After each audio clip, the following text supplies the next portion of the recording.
Assalamualaikum warahmatullahi wabarakatuh. Salam berbahagia untuk kita semua. Saya Safanayara Wahyudin, anggota kelompok 5 dari kelas 11A. Nama saya Alicia Adelia dari kelas 11A. Saya Hilza Melia Ikrima dari kelas 11A. Nama saya Kevin Farel Arashid dari kelas 11A. Saya Nifaninda dari kelas 11A. Nama saya Zahra Aulia Putri dari kelas 11A. Pada kesempatan ini, kami akan menyampaikan materi mengenai penetapan kadar sulfit dalam natrium sulfit. Iodometri adalah analisis stoichiometri yang secara tidak langsung untuk zat yang bersifat oksidator seperti besi 3, tembaga 2, di mana zat ini akan mengoksidasi ioida dan ditambahkan membentuk iodin. Iodimetri merupakan suatu metode analisis kuantitatif volumetri berdasarkan redoks, di mana senyawa dan reaksinya bereaksi secara langsung atau sering disebut dengan direct titration. Yang pertama adalah iodometri. Iodometri termasuk ke dalam reaksi reduktometri yang menggunakan larutan standar Na2S2O3 sebagai penitarnya. Penambahan indikator kanji akan mengabsorsi I2 dalam larutan, sehingga I2 tidak dapat bereaksi dengan Na2S2O3. Maka indikator kanji ditambahkan saat mendekati titik akhir. Iodometri juga termasuk dalam titrasi tidak langsung, di mana oksidator sebagai titrat dan reduktor sebagai titrannya. Titrasi ini dilakukan dalam suasana asam, dan Ki sebagai zat penambahnya. Yang kedua adalah iodimetri. Iodimetri termasuk ke dalam oksidimetri dan menggunakan larutan I2 sebagai penitarnya. Penambahan indikator kanji di awal saat penitaran dikarenakan kanji tidak akan mengabsorsi I2 dalam larutan.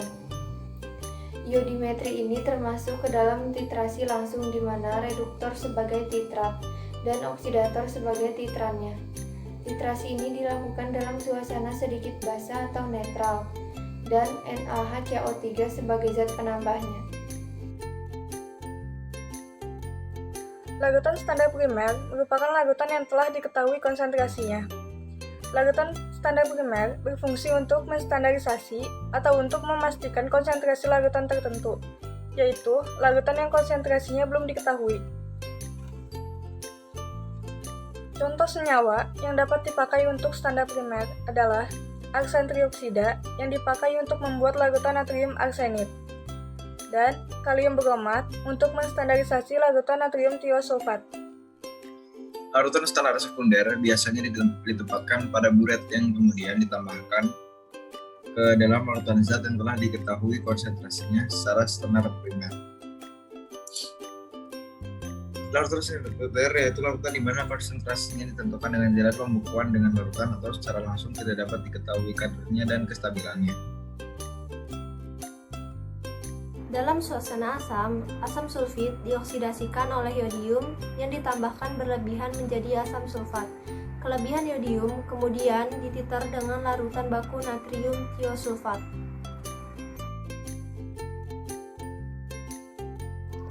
Na2SO3 ditambah 2HCl menjadi 2NaCl ditambah H2SO3. H2SO3 ditambah I2 ditambah H2O menjadi H2SO4 ditambah 2HI. I2 ditambah 2Na2S2O3 menjadi Na2S4O6 ditambah 2NaI.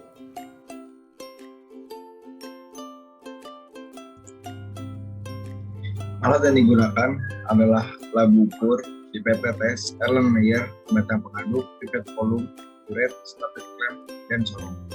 Lalu bahan yang digunakan ada contoh hablur natrium sulfat, larutan tio 0,1N, larutan iod 0,1N, larutan HCl 4N, dan larutan penunjuk kanji.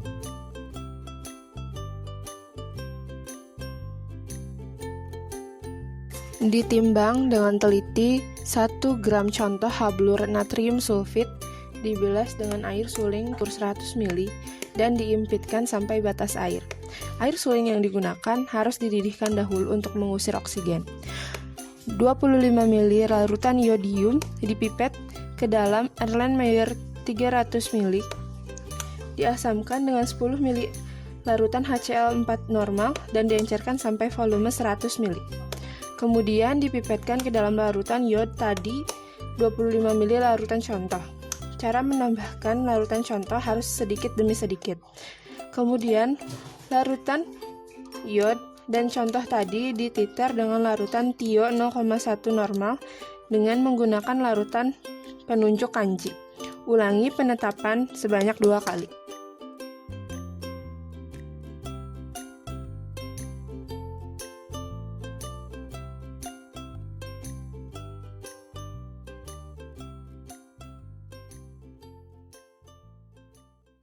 Terima kasih atas perhatiannya, kurang lebihnya kami mohon maaf.